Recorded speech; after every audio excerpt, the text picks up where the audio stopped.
Thanks, Eric, and hi, everyone. Thanks for having me here. It's definitely an honor to get to speak at a place like Google, and it's also awesome because this gave me an excuse to spend expensive trip out to LA and escape the frigid, depressing New York cold. I know you guys probably think this is cold, but this is like beach weather to me. I'm gonna be out there later in like my Jersey Shore tank top, just fist pumping on the beach in Venice. And you know, I'm really glad to be here to share some of the lessons from my book that just came out just a week ago with my friend Shane Snow, who co-founded Contently. For those of you who don't know, Contently is a technology company based in New York. We basically have a network of over 100,000 freelance creatives throughout the world, and a technology platform that is essentially like Salesforce for content, allows you to manage your content for all parts of your organization, different aspects of the customer journey, different departments within your org, and make sure all of it is really high quality, aligned, on brand, all that good stuff. And what I do is content strategy there. I head up our content strategy group. So I help our customers figure out what stories they should tell, because this is something I'm really passionate about. I'm a journalist by trade. I had a news site that I started out of college that I ran before Contently, and then I came Contently to figure out how to tell our story. It's something that propelled our growth from a startup with just a few people to one with hundreds of employees all over the world. And it's something that we've seen make a really big impact for our clients over the past 7 years. As the dynamics of search and social platforms have broken down the walls between brands and consumers, we've seen the power of what can happen when a brand is able to tell its story. And what I want to talk about here today is just a few of the keys that I see to the future of storytelling for businesses, the things that will separate those that do a really good job from those that tend to struggle or continue to put out product one-sheets and display ads in sheep's clothing. And so this is a lot of stuff that's in the book. Eric was kind enough to buy about 25 books that are scattered around here today. So please take a copy. If there's probably some extras, take some and give them to a friend. And you know, I hope that what I present here today will pique your interest a little bit.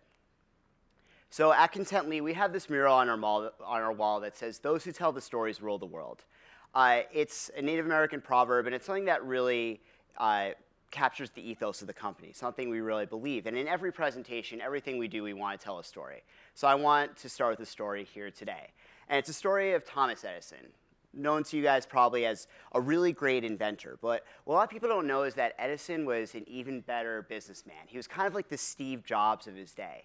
And what Edison was really, really good at was gathering a bunch of engineers, kind of understanding what was the next big thing that would capture people's attention, that would really wow them, and then bringing together really smart people to make those things and kind of take all the credit after that. And so around the turn of the 20th century, Edison came up with an invention called the kinetoscope. And what Edison realized was that if you took still images and moved them in rapid succession in front of light, you could create the illusion of life. You could create a motion picture. And whenever Edison knew that he had a really, really good invention, he would build up a lot of hype. Like Jobs, he would pack a bunch of people into a large auditorium. In this case, it would be an opera house. And people would come out, and they would put on their best blazers and suits and top hats, their finest furs, and they would sit in anticipation for Edison to come out. And Edison would wait, and he'd wait for them to build up, wait for all the anticipation to build up. And he'd come out. I don't know if, like Jobs, he would wear a black turtleneck and put his hands like this in front of a spotlight, but I like to imagine that he did. And so Edison came out, and he unveiled his newest invention of the kinetoscope. And it started to play. And people gasped. People ran up to the screen and put their hands in front of it. They couldn't believe what they were seeing, that it wasn't real. And you want to know what they saw? It was this.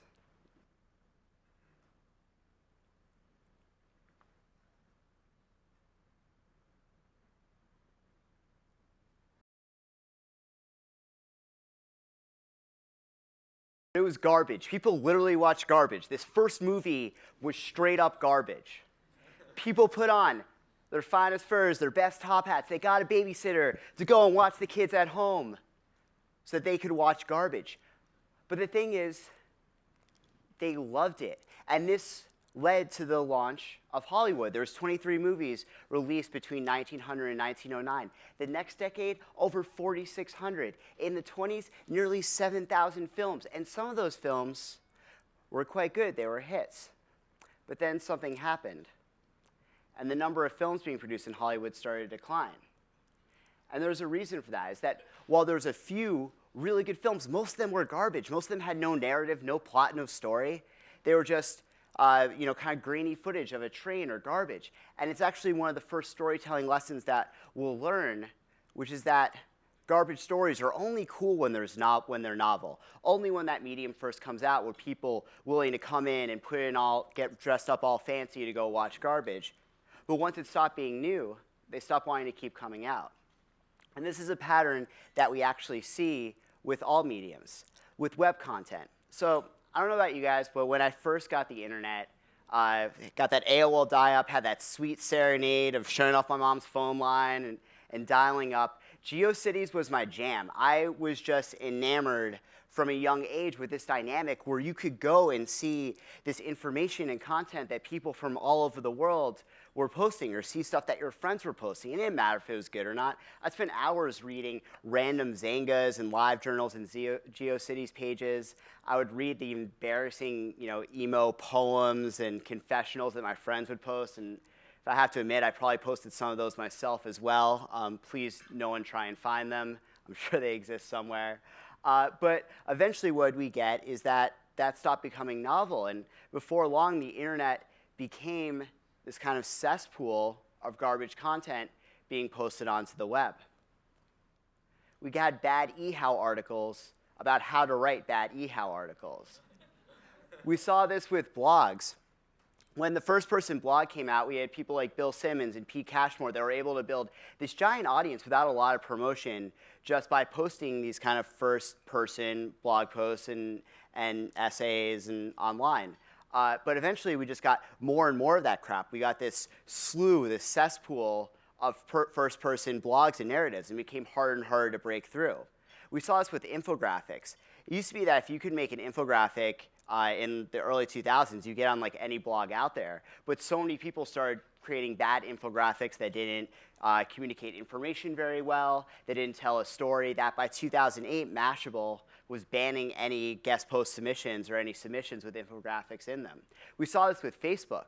So when brands first got Facebook, when Facebook first opened to brands, it seemed like a miracle. You could just post like this post if you hate Mondays, and people would get hundreds and hundreds of likes. Brands would get a reach to 30, 40% of their audience. But what happened is brands kept posting that kind of crap, and eventually people stopped engaging with them. It wasn't cool, it wasn't novel anymore that you can interact with Tide on Facebook. And reach dropped to less than 2%. We saw this with Instagram, with Pinterest, with LinkedIn. Same pattern is that eventually there's new platforms, people are interested in it, and it gets flooded with so much garbage. And this is what we call the Edison cycle. Technology enables a new medium, people make garbage, and then people ignore the garbage. So in conclusion, everything is garbage. It's the end of my talk. Actually, no, there's more. But then something else happened. So remember this chart we had a moment ago, the garbage chart? Well, something interesting happened after that. Can anyone guess? Get 5 free books if you can guess it. I think there are 5 extra. Cold War? Wasn't the Cold War? One more guess. Very close. Star Wars.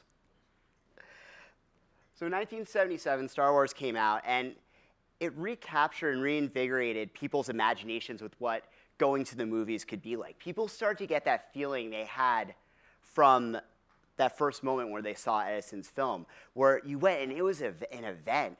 You'd take your friends, you'd perm up your fro, you'd get your best fringe jacket, best bell bottoms, and you go again and again and again to see Star Wars because the story was so good. It captivated you so much. It created this incredible sense of wonder. And this is, in fact, where the Edison cycle continues in mediums, is we see that technology enables a new medium, people make garbage, people ignore the garbage, and then with every medium, creativity breaks through. And so that's why Shay and I, my co-author, likes to call this actually the Star Wars cycle, in part because we're huge Star Wars nerds. In any medium, we'll see that the key is that creativity and great stories need to break through. And this led to the advent of blockbusters, and it's something that we saw revitalize the industry as people started putting in the care and effort and investment to make better and better films.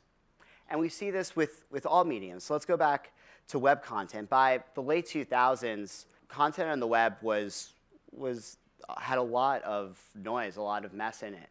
And especially in financial content. So banks, financial brands had started posting content on the web, but most of it was these bad PDFs, white papers, basically like bank brochures reposted to the web. But then there was one company called Mint that came along. That was one of our first customers. And I think when we think about brands creating content on the web, it's a really inspiring example because they thought, what if we talked about the one thing that everyone really cares about, which is how to manage your money better? Whether you need to buy a house, pay student loans, just save better, manage your credit card debt. It's something that matters to anyone. But they found that no one was doing a very good job of talking about money on the web. So they started writing in very colloquial language, first person, very visual heavy language, and they started amassing millions of readers. They put out things like a visual guide to that financial crisis that are reposted all over the web. And they're one of our first clients that really showed us how brands and businesses, they told really good dynamic stories, could build incredible relationships because people were emailing Mint every day. Thousands of people would email Mint and say, thank you for helping me pay down my student debt or pay off my car or buy a house because they were making a difference in people's lives through the stories they were telling. And this is something that we see is that the science of storytelling actually shows that great stories build relationships. Great stories make us care. Over the last 10 years, a lot of new research has come out that shows that a strong connection between storytelling and the chemical oxytocin in our brain. For a while, we didn't know much about oxytocin. We just knew it was something that was released when mothers would be close to their babies. But what we have seen of late is research that shows that when we engage with really, really good stories, when we are captivated by a story, it actually releases this empathy drug, oxytocin, in our minds that makes us care more about the person that's telling us the story, be it the protagonist, the brand that's telling it to us. It builds a connection between us and the person telling it. And research has shown that storytelling can break down barriers to foster compassion, tolerance, and respect for differences. It's shown that it can build those interpersonal relationships and that sense of connectedness. So when we think about this modern world where that barrier between businesses and individuals and the rest of the world has been broken down, where we no longer have a means of just having someone's captivated attention, but we have to earn it every second because we have this magical device buzzing in our pocket, beckoning us for our attention, and with thousands of stories, that you need a really compelling narrative to build those relationships with people and make them care. And as human beings, we are absolutely programmed for stories. When we hear a story, the neurons in our brains fire at 5 times the capacity. It illuminates the city of our mind, and we store information so much better. And that's what's led to the rise of this thing called content marketing, which is essentially the practice of a brand telling its story to engage with people, to build relationships with the folks that it wants to sell to. But this doesn't have just to do with marketing. It has to do with all the relationships that we have as human beings, with the relationships that we have as a leader with the people in our company, as a team member with the other people on our team. So when we tell our story, we're able to draw people in and build empathy between us and them. And we really believe that the businesses of the future will figure out how to tell breakthrough stories, or they're going to fail because there's really no other option if you want to actually gain people's attention and a place in their minds. And so we think about the three keys that will lead to great storytelling by businesses and leaders and everyone else in the future. Telling those breakthrough stories that goes above and beyond just the garbage status quo of a given medium is key. But there are other things as well that we think will have a really big impact. Next story I want to tell is of Netflix. So in 2008, Netflix acquired the rights to House of Cards. Everyone thought they were crazy at the time because everyone said, Netflix, you're a technology company. Why are you spending $100 million on a show? But House of Cards was a really big hit. And next, they came out with Arrested Development. Everyone was like, OK, that makes sense. Arrested Development was a big cult classic. People loved it. But then they came out with a show called Orange is the New Black. And people started to scratch their heads because there was no one famous in Orange is the New Black. There was no Kevin Spacey type figure who obviously wouldn't do so well today, but at the time was extremely popular in Orange is the New Black. In fact, the biggest star in Orange is the New Black, the biggest name, was this guy. And no one was actually going to go start watching a show to see this guy. But the thing that Netflix knew, I'm just going to leave this up for a second. The thing that Netflix knew was that they had so much data about their audience's viewing habits. So Netflix is obsessed with data, with tracking how people watch things, the succession in which they'll watch shows, their finish rate on shows, their rewatch rate on shows, and the interlap between when people watch one show or another. Where is there a correlation between watching X show and Y show? How do people discover shows within Netflix? What are the things that will prompt them to start watching a new show and then keep watching that show? With Orange is the New Black, Netflix knew something pretty unique. So through all their data, they knew that certain viewers really loved any shows or movies with women-led ensembles. And they knew there was a big overlap between those viewers and people who watch Weeds. Weeds was one of the most popular shows on Netflix, one of the best gets they'd ever gotten when they licensed it from Showtime. It was constantly in the most popular on Netflix. They saw people watching it all the way through, calling out for work for 12 hours on a Tuesday to just sit back and watch Weeds and maybe smoke up a little themselves.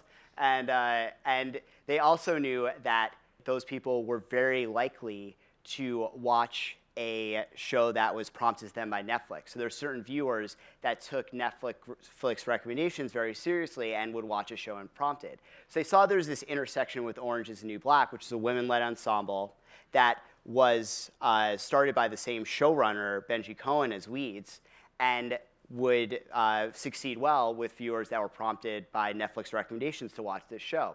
So they pushed it out to that target audience of people, and they were able to get Orange is the New Black to essentially go viral with these viewers. People just watched it all the way straight through. They posted on Facebook, on Twitter about it.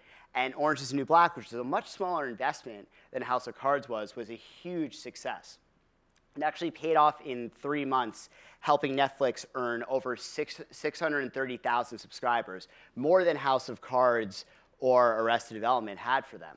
And this is a formula that Netflix has repeated over and over with Stranger Things, with 13 Reasons Why. And while 35% of network shows get renewed after the first season, 70% of Netflix shows get renewed. And that's because this data and technology power that Netflix has gives them double the advantage. And so we think about the future of brand storytelling, of content marketing. I truly believe that human creativity will always be key. I think robot writers are getting really good at doing things like writing up game recaps from basketball games or baseball games, or writing up financial reports. But when it comes to telling human stories, I think that humans will always win in that capacity because we're able to tell our story, and we're able to use that to connect with people in the way that robots or AI can't. So I think that'll always be a constant in storytelling and the quality of brand storytelling out there. But I do believe that technology has the capacity to help us really understand what the people we want to reach want to see, what's going to engage them the most, what's going to make them call out for work all day and sit down and watch what we put out, or read the articles we put out, or engage with what we post out on Twitter and Facebook and LinkedIn. And while right now we've seen is that most people in the industry are just using a little bit of technology to help them figure out what their audience actually wants, what they'll engage with. The smartest people in the industry are using the first-party data they have available, the amazing slew of search and social tools that we have available, many of them put out by Google, to understand what our audience really wants. And they're riding the crest of that wave. And that's why I really believe the second key will be taking advantage of that technology advantage to tell great stories. And for my third and final key, I want to tell the story of a young Kevin Costner. He's in a field, kind of looking confused and sultry. And he hears a voice, "If you build it, they will come." And they did come, but there's one problem. They were ghosts. And so what does this have to do with content marketing and brand storytelling? Well, right now, we have seen that a study by Beckon last year showed that 5% of all branded content put out gets 90% of the attention. And so essentially, a lot of brands are creating content, but very few are being successful. And that's because so many folks see creating content as the ultimate goal. They create a blog, they create content, they publish that content, and they just expect people to magically come. They expect it to work. But if they don't, but usually they don't. And if they do, it might just be some bots or some ghosts. And while content spend across the marketing industry is up, content strategy is flat. Less than 40% of marketers in B2B and B2C have a documented content strategy. It's self-sabotage. And this is something that we're really obsessed with at Contently, is creating and implementing a methodology and a content strategy for every single client that we work with. And we actually think there's a simple formula for building an audience that can help marketers and brands really understand the cycle of content creation and content optimization that they need to go through. And to explain that, I want to go back to the 16th century to 1500 AD, to the advent of mass media. So during the Italian Renaissance, it was a flourishing time of culture, information, and there was the first mass media publication. It was called the Avicii. It was essentially the TMZ of its day. And so what would happen is you would have these gossip writers, and they would go out to the churches, to the markets, and they would gather the day's gossip, and they would come back, and they would print it up using the printing press. It was a new invention that came out in the time, and so they would painstakingly go and print up these newsletters of the day, these gossip newsletters, using the printing press. And then they'd go out and they'd distribute it all around town. But there's something interesting that started happening. So there's the Avicii writers using the printing press. But then some other writers said, hey, I bet we can beat the printing press people to market if we just handwrite our gossip newsletters. So they started handwriting the gossip newsletters. But then something happened. They started getting their heads chopped off, because it turned out that people really didn't like it when you talked about who was bribing who and who was sleeping with who. There's a lot of gossip writers getting their heads chopped off. So a big reason for that is they would put their name on it. It would be the Daily Gossip by Antonio. So what they did instead, started taking their name off it, and the people who were doing the printing press started handwriting as well, because they realized it was faster. And the gossip newsletter started to flourish, because they'd go out and they'd do it in the dead of night, so they wouldn't get their heads chopped off. No one knew they were posting it there. And this tells us one thing, which is that strategy matters. How you publish is as important as what you publish. Just because there's a new way of doing things, a new technology that allow you to put it out there, doesn't mean it's necessarily going to succeed. And it's a deeper pattern that we actually see throughout all forms of media that have succeeded throughout time when folks are trying to build an audience, which is that you go out and you start creating content. You have a hypothesis for what's going to work. So let's print up some gossip newsletters using the printing press. Then let's engage people. Let's go out, distribute it around town in daylight, and then optimize. So what did they figure out? It was too slow. So next, try handwriting it. Put your name on it. Engage, go out, post it around town, and optimize. Oh, shit, we're getting our heads chopped off. So what did they figure out next? Take the name off it, engage, go out and distribute it in the dead of night, and then optimize. You keep your head, everyone's happy, you have a successful newsletter. To illustrate how this has happened again throughout history, I want to go to 1851, my hometown, New York, the Lower East Side.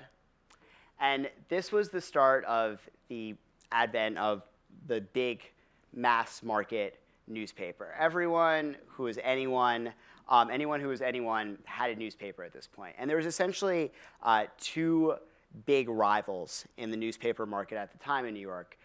There is Joseph Pulitzer of the New York World and Andrew Hearst of the New York Journal. And at this time, the printing press had gotten pretty good. It was a really efficient, good piece of technology to use. You couldn't beat someone to print by handwriting a newspaper.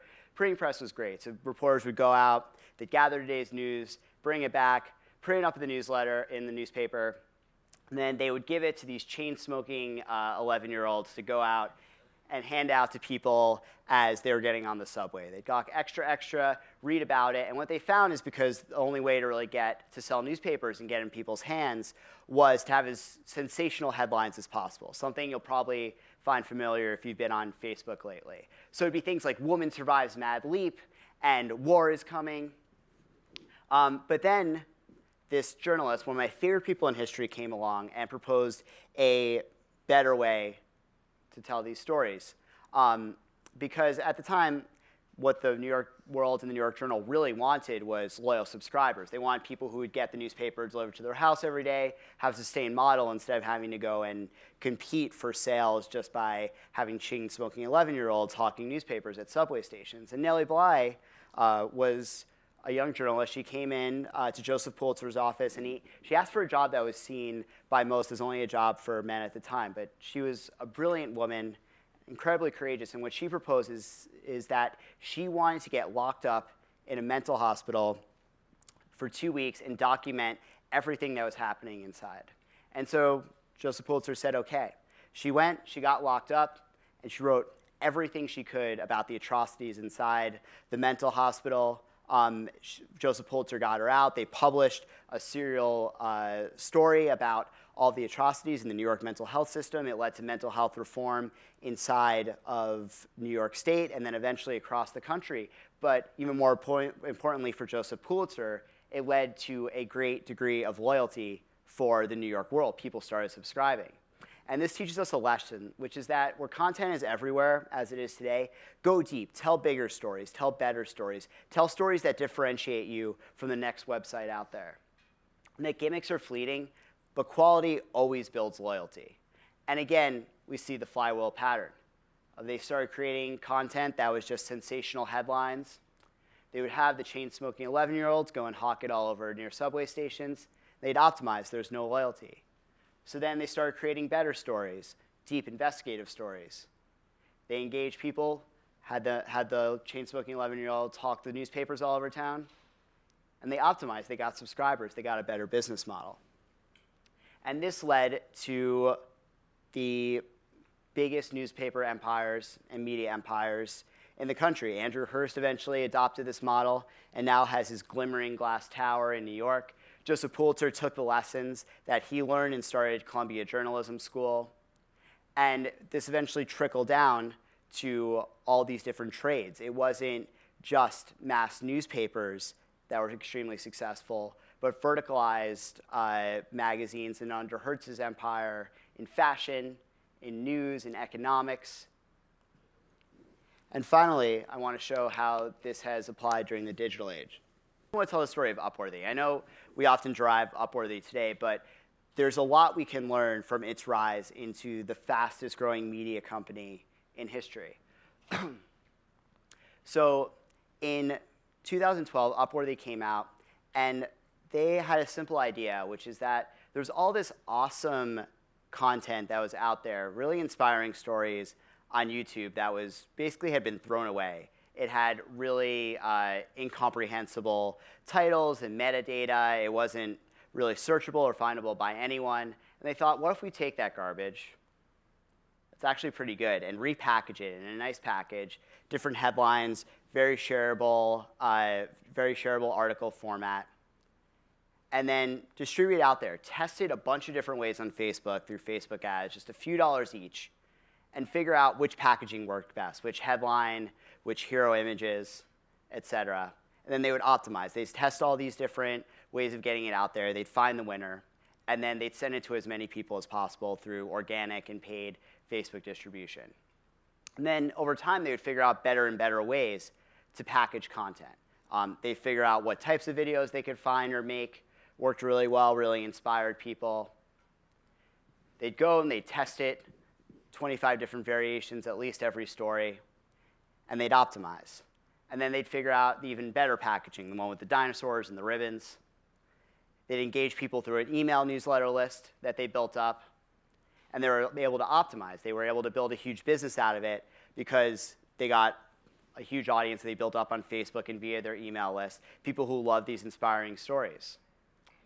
And this allowed Upworthy to become the fastest growing media company in history, to greatly outpace Business Insider and HuffPost and other fast-growing media giants of its time. Now, eventually, Upworthy stopped figuring out how to optimize and do things that were past the clickbait headlines that Facebook cracked down on. But nonetheless, this pattern worked extremely well for them. And that's because they were able to crank the flywheel faster than everyone else. Other folks out there were testing different headline variations, but Upworthy was doing it in a way where they were committed to doing it at rapid speed to A/B test as fast as they could and optimize faster than everyone else. And while Upworthy has faded away, and they still have a pretty good audience of 20 million readers each month, we've seen other digital publishers copy this model. And this teaches us that the faster you crank the flywheel, the better it's going to work. And as marketers, as people who want to tell stories to build audiences, we need to test and crank that flywheel as fast as possible. And if we do, we will get the kind of insights that allow us to tell the stories that our audience will really love and engage with. And that's why I believe right now we are entering a golden age for all content types. The ability to use technology to tell incredible stories, to figure out what our audience wants, to measure the performance of those stories and optimize continuously over time has never been greater. And as an individual creator, you have so many tools to go out there and create incredible interactive data visualizations, to create snowfall-style stories, to create quick motion graphic video. Even if you're someone like me who isn't a great coder or programmer or even a great videographer, the tools we have out there are just so tremendous. And that the marketer of today is really today's director. But let's not be the garbage director. Let's do content marketing that breaks through. Thank you.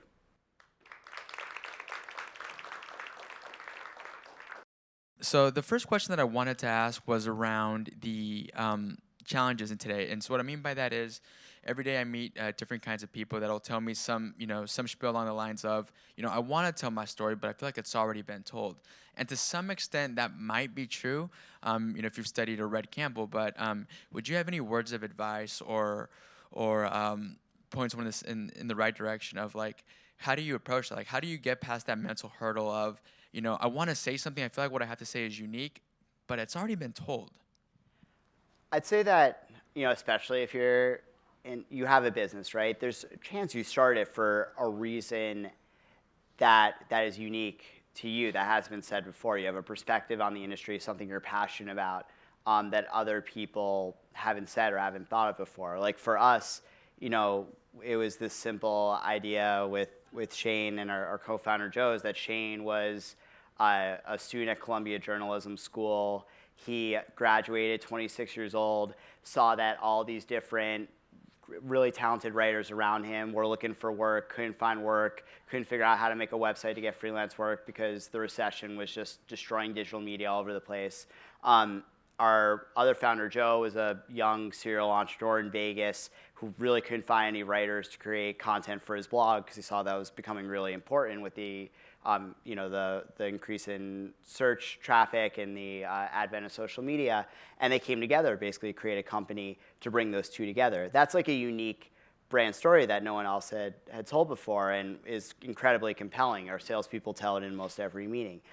We also had a unique perspective on the role that content and storytelling could play in helping brands build relationships with people. I think most businesses will find that they have a similar story or perspective that they have, what they believe is coming in the future for their industry that they can talk about. I mean, this is especially true in B2B, right? It's kind of hard to be a thought leader in cereal. Like, I'm not sure, what you can really say if you're Captain Crunch or Count Chocula. At that point, you just need to create more entertaining content that people will really like. But if you're in any sort of specialized industry, particularly B2B, you should have something unique to say or some perspective on where the industry is headed. And that's what you should leverage. You should look at your audience, what they're searching, the questions they're asking, and then figure out how can I tell stories that answer that question in a way that no one else has before. And the biggest thing is you just have to get out there and start trying things. Like, so many brands want to just sit there and wait for the perfect opportunity to come along. But the thing is that if someone else has, or if you're looking for a case study that, I think Seth Godin said this, if you're looking for a case study that's come out about what you want to do, chances are you're going to be too late at that point, because you're just going to be the Me Too person. You're going to be that brand that's just saying something that someone else has already said.